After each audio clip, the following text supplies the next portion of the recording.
काफ़ी सारे retail investor stock market में ये सर्किट के चक्कर में फंसकर भी पैसा गंवाते हैं। कभी तो स्टॉक खरीदने की जद्दोजहद, अपर सर्किट पे सर्किट लग रहा है और हम स्टॉक नहीं खरीद पा रहे हैं, अफसोस। और उससे भी खतरनाक सिचुएशन कि स्टॉक में लोअर सर्किट्स लग रहे हैं, आपके पास वो स्टॉक है और आप सेल ही नहीं कर पा रहे उस स्टॉक को। स्टॉप लॉस लगाया हुआ है लेकिन फिर भी एग्जिट नहीं मिल रही है। और यही वजह है कि ऑपरेटर स्टॉक्स में लोग कुछ दिनों में ही 50 से 70% तक अपना कैपिटल लूज कर जाते हैं। आज की इस वीडियो में हम डीप डाइव करेंगे कि अपर सर्किट में बाई कैसे किया जाता है, लोअर सर्किट में एग्जिट कैसे करने की कोशिश करनी चाहिए, आफ्टर मार्केट ऑर्डर क्या होता है, क्यू पोजीशनिंग कैसे काम करती है, ऑपरेटर का गेम इस सर्किट वाले स्टॉक में कैसे चलता है और कैसे पहचानें कि स्टॉक ट्रैप है या अपॉर्चुनिटी। और सबसे इंपॉर्टेंट, रिटेल इन्वेस्टर को किन स्टॉक से दूर रहना चाहिए। वीडियो को अंत तक ज़रूर देखिएगा क्योंकि ये सिर्फ एक ट्रेडिंग नहीं, कैपिटल प्रोटेक्शन की मास्टर क्लास होने वाली है। दोस्तों, मेरा नाम है सौरभ सुमन और मैं हूं आपका पर्सनल वेल्थ गाइड और आप देख रहे हैं मेरा चैनल इन्वेस्टिंग विद सौरभ। याद दिलाना चाहूँगा, मैं एक सेबी रजिस्टर्ड इन्वेस्टमेंट एडवाइज़र नहीं हूं, इसलिए कोई भी निवेश करने से पहले अपने वित्तीय सलाहकार की राय ज़रूर ज़रूर ज़रूर ले लें। देखिए, ट्रैप में फंसने से ज़्यादा ज़रूरी है कि आप पहचाने पहले से, क्योंकि फंस कर अगर हम सीख रहे हैं तो क्या फ़ायदा। सबसे पहले ये अपर सर्किट होता क्या है, बेसिक समझते हैं। जब किसी स्टॉक में एक दिन में मैक्सिमम अलाउड बाइंग हो जाती है, उसका प्राइस मैक्सिमम लिमिट तक रीच कर जाता है, तो एक्सचेंज उस स्टॉक को एक फिक्स्ड अपर लिमिट के बाद उसके प्राइस को आगे नहीं बढ़ने देता है। इसे कहते हैं अपर सर्किट। एग्जाम्पल, अगर किसी स्टॉक का 10% का अपर सर्किट है, तो अगर किसी स्टॉक का प्राइस 100 रुपये था तो उसके दिन में 110 से ऊपर प्राइस नहीं जा सकता। अब अगर बायर्स बहुत ज़्यादा हैं और सेलर्स नहीं हैं तो सिर्फ बायर्स की क्यू लग जाती है और इसलिए लोग खरीद नहीं पाते हैं। लोग अपर सर्किट स्टॉक की तरफ अट्रैक्ट क्यों होते हैं? क्योंकि रिटेल इन्वेस्टर को ऐसा लगता है कि जो स्टॉक रोज रोज अपर सर्किट मार रहा है वही मल्टी बैगर बनेगा, और यहीं से शुरू होता है फोमो। ऑपरेटर इसी साइकोलॉजी का फ़ायदा उठाता है। पहले स्टॉक को धीरे धीरे एक्यूमुलेट किया जाता है, फिर अचानक से उसका वॉल्यूम बढ़ाया जाता है, फिर लगातार सर्किट पे सर्किट, अपर सर्किट, और फिर सोशल मीडिया एक्साइटमेंट, फिर रिटेल की एंट्री उसमें। लेकिन प्रॉब्लम यही है, जिस स्पीड से स्टॉक ऊपर जाता है उतनी ही तेज़ी से वो नीचे भी आ सकता है, ये समझने की ज़रूरत है। और यहीं पे सबसे बड़ा मिथ आपको अपना तोड़ने की ज़रूरत है कि अपर सर्किट किसी स्टॉक में लग रहा है, इसका मतलब ये कहीं से नहीं है कि वो बहुत ही मजबूत स्टॉक है। कई बार अपर सर्किट का मतलब होता है लिक्विडिटी लो। अगर सेलर है ही नहीं तो छोटी बाइंग भी सर्किट लगा सकती है। इसलिए सिर्फ सर्किट देखकर किसी भी स्टॉक में एंट्री नहीं लेनी है, पहली बात तो ये समझ लो। अपर सर्किट में अब अगर आपको लगता है कि नहीं, हमें बाई करना ही है, कि ये बहुत अच्छी कंपनी है, अपर सर्किट लग रही है क्योंकि it is fundamentally strong, is having a wonderful growth opportunity in future, और आप फाइनली डिसाइड करते हो कि नहीं, हमें इस स्टॉक में पोजीशन लेनी है, तो कैसे लगाई जाए जिससे कि आपका ऑर्डर एग्जीक्यूट हो सके। कोई गारंटी नहीं है, पर इन तरीकों से आप ट्राई कर सकते हैं और ये आजमाए हुए तरीके हैं जो मैं आपको बताने जा रहा हूँ। पहला, प्री मार्केट या आफ्टर मार्केट ऑर्डर आपने लगाने हैं। अगर किसी स्टॉक में लगातार अपर सर्किट लग रहा हो तो रिटेल इन्वेस्टर अक्सर आफ्टर मार्केट ऑर्डर, यानी मार्केट जब बंद होता है उस वक्त ऑर्डर लगाते हैं, मार्केट खुलने से पहले ऑर्डर प्लेस करते हैं।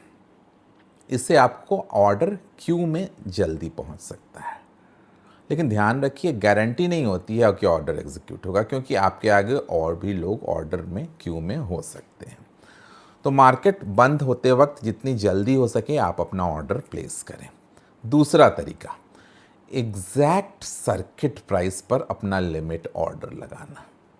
मतलब मैं ये कह रहा हूँ कि मान लो कि नेक्स्ट डे, आज का सर्किट तो 110 है, कल का जो सर्किट हम एक्सपेक्ट कर रहे हैं कि हायर सर्किट वो होगा, उस प्राइस पे अगर हम ऑर्डर लगाते हैं तो हमारे ऑर्डर को एग्जीक्यूट होने के चांसेस कई बार ज़्यादा हो सकते हैं। तो मिनिमम उस ऑर्डर पे हमें ऑर्डर प्लेस करना है, उस प्राइस पे। क्वांटिटी छोटी रखें। बहुत सारे लोग लालच में बड़ी बड़ी क्वांटिटीज़ डाल देते हैं, लेकिन सर्किट स्टॉक्स में लिक्विडिटी इशू हमेशा रहता है। स्मॉल क्वांटिटी के ऑर्डर जल्दी एग्जीक्यूट होने के चांसेस रहते हैं in comparison to larger quantity orders. चौथा तरीका, डिलीवरी वॉल्यूम को चेक करने की ज़रूरत है। अगर स्टॉक लगातार सर्किट पे सर्किट मार रहा है लेकिन डिलीवरी वॉल्यूम वीक है तो खतरा बढ़ जाता है, क्योंकि हो सकता है कि ऑपरेटर सिर्फ प्राइस मूव कर रहा हो। और सबसे बड़ा खतरा क्या है कि अपर सर्किट में बाई करना तो मुश्किल है, लेकिन लोअर सर्किट में सेल करना उससे 1000 गुना ज़्यादा मुश्किल है, क्योंकि जब पैनिक शुरू हो जाता है तब बायर्स मार्केट से पूरी तरह गायब हो जाते हैं और यही ऑपरेटर का असली ट्रैप होता है। जब स्टॉक ऊपर जा रहा होता है तो सब बोलते हैं rocket, upper circuit king, next multi bagger तो यही बनने वाला है।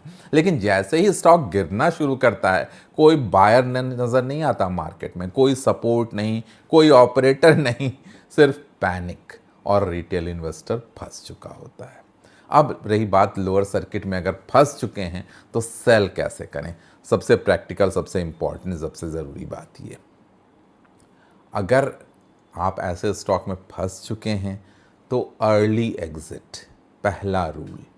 पहला लोअर सर्किट लगते ही सिचुएशन को सीरियसली देखने की ज़रूरत है। रिटेल इन्वेस्टर यही गलती करता है, थोड़ा बाउंस आ जाए लेकिन ऑपरेटर उस बाउंस को आने ही नहीं देता है। हम इंतज़ार करते रह जाते हैं कि बाउंस आएगा तब बेचेंगे, वो बाउंस कभी नहीं आता है। तो पहला लोअर सर्किट लगा, you have to become cautious. इसके अलावा प्री मार्केट सेल ऑर्डर, अगर लगातार लोअर सर्किट्स लग रहे हैं तो अगले दिन सुबह जल्दी आप सेल ऑर्डर डालिए, क्योंकि क्यू प्रायोरिटी बहुत इंपॉर्टेंट होती है। जो पहले क्यू में होगा उसकी एग्जीक्यूशन प्रोबेबिलिटी ज़्यादा होगी। लिमिट ऑर्डर लगाइए। मान लीजिए लोअर सर्किट 90 का है तो सेल ऑर्डर आपको जो मिनिमम उस दिन की होगी प्राइस उस पे डालें तो ज़्यादा एग्जीक्यूट होने के चांसेस रहेंगे। इसके अलावा स्प्लिट ऑर्डर, कई बार बड़ी क्वांटिटी एग्जीक्यूट नहीं होती है, छोटी छोटी क्वांटिटीज़ में अगर आप ऑर्डर स्प्लिट कर दें तो एग्जीक्यूट होने के चांसेस ज़्यादा रहते हैं। स्टॉप लॉस क्यों नहीं काम आते हैं? ये जो लोअर सर्किट जब लगता है, हमने तो स्टॉप लॉस लगाया हुआ है, ये समझने की ज़रूरत है कि मैंने स्टॉप लॉस लगा दिया, आप समझते हैं कि मैं तो सेफ हूँ, लेकिन अगर स्टॉक गैप डाउन होकर सीधा लोअर सर्किट पे खुले तो बायर ही नहीं मिलेगा मार्केट में, और बिना बायर के आपका स्टॉप लॉस कहाँ ट्रिगर होगा, सेल ही नहीं होगा आपका स्टॉक। और यही वजह है कि जो लिक्विड स्टॉक्स, इलिक्विड जो स्टॉक होते हैं वो बहुत खतरनाक होते हैं। दोस्तों, मार्केट में सबसे बड़ा रिस्क वॉलेटिलिटी नहीं है, सबसे बड़ा रिस्क है लिक्विडिटी रिस्क, क्योंकि अगर आप एग्जिट ही नहीं कर पाएंगे तो आपकी सारी एनालिसिस धरी की धरी रह जाएगी। अब कैसे आपको पहचानना है कि कोई स्टॉक आपके लिए ट्रैप बन सकता है, सर्किट वाला ट्रैप बन सकता है? Warning signal one by one बताता हूं। लगातार सर्किट्स लग रहे हैं किसी स्टॉक में, भले ही वो अपर क्यों ना हो, फिर भी आपको कॉशियस रहना है ऐसे स्टॉक्स में। अगर स्टॉक्स बिना रीज़न के लगातार सर्किट मार रहा हो तो आपको सावधान रहने की ज़रूरत है। दूसरा सिग्नल, लो फ्लोट, मतलब बहुत ही कम पब्लिक शेयर होल्डिंग वाले स्टॉक्स ईजिली मैनिपुलेट किए जा सकते हैं। तीसरा, अचानक सोशल मीडिया पे hype, Telegram, WhatsApp, YouTube comments, Twitter excitement, operator अक्सर नैरेटिव बेचते हैं मार्केट में। चौथा, वीक फंडामेंटल्स वाली कंपनी, अगर बिजनेस वीक है लेकिन स्टॉक रॉकेट बना हुआ है तो एक्स्ट्रा कॉशियस होने की ज़रूरत है। वार्निंग सिग्नल जो पांचवा बता रहा हूं, लो वॉल्यूम स्टॉक्स, कम वॉल्यूम वाले स्टॉक्स में रिस्क ज़्यादा होता है। अब रही बात कि ईटीएफ में सर्किट सिचुएशन अलग कैसे होती है। मान लो कि कोई ईटीएफ है, उसमें भी सर्किट लग सकता है, लेकिन जनरली मैनिपुलेशन ईटीएफ्स में कम होते हैं, इंडिविजुअल पेनी स्टॉक्स में ज़्यादा होते हैं। फिर भी ट्रैकिंग एरर्स होते हैं ईटीएफ में, लो लिक्विडिटी होती है, वाइड स्प्रेड होता है और sudden gap up gap down होता है। इसका रिस्क हमेशा ईटीएफ में रहता है। इसलिए ईटीएफ में हमें ज़रूर देखने की ज़रूरत है कि लिक्विडिटी कैसी है, वॉल्यूम कैसा है, बिग आस्क स्प्रेड चेक करने की ज़रूरत है। मार्केट ऑर्डर्स को अवॉइड करें, कोशिश करें कि आफ्टर मार्केट ऑर्डर्स लगाएं। स्मार्ट इन्वेस्टर क्या करता है ऐसी कंडीशन में? हमेशा ही वो लिक्विडिटी देखेगा, ऑपरेटर एक्टिविटी तो नहीं हो रही है वो चेक करने की कोशिश करेगा। एंट्री से पहले ये देखेगा कि एग्जिट पॉसिबल भी है या नहीं है। डिलीवरी डेटा क्या कह रहा है, वॉल्यूम जेन्युइन है या आर्टिफिशियली बूम करके वॉल्यूम दिखाया जा रहा है, कहीं फेक वॉल्यूम तो नहीं क्रिएट किया जा रहा है। वो फोमो को कंट्रोल करके रखते हैं। तो दोस्तों, मार्केट में सबसे ज़्यादा पैसा एनालिसिस की कमी से नहीं, इमोशंस की वजह से डूबता है। जब आपका लालच बढ़ता है तो लोग रिस्क भूल ही जाते हैं कि कुछ रिस्क है, और जब पैनिक आता है तो लोगों को एग्जिट नहीं मिलती है। इसलिए याद रखिए, कोई भी स्टॉक आपकी ज़िंदगी बदलने नहीं आया है, लेकिन एक गलत स्टॉक आपकी कैपिटल को ज़रूर डिस्ट्रॉय कर सकता है।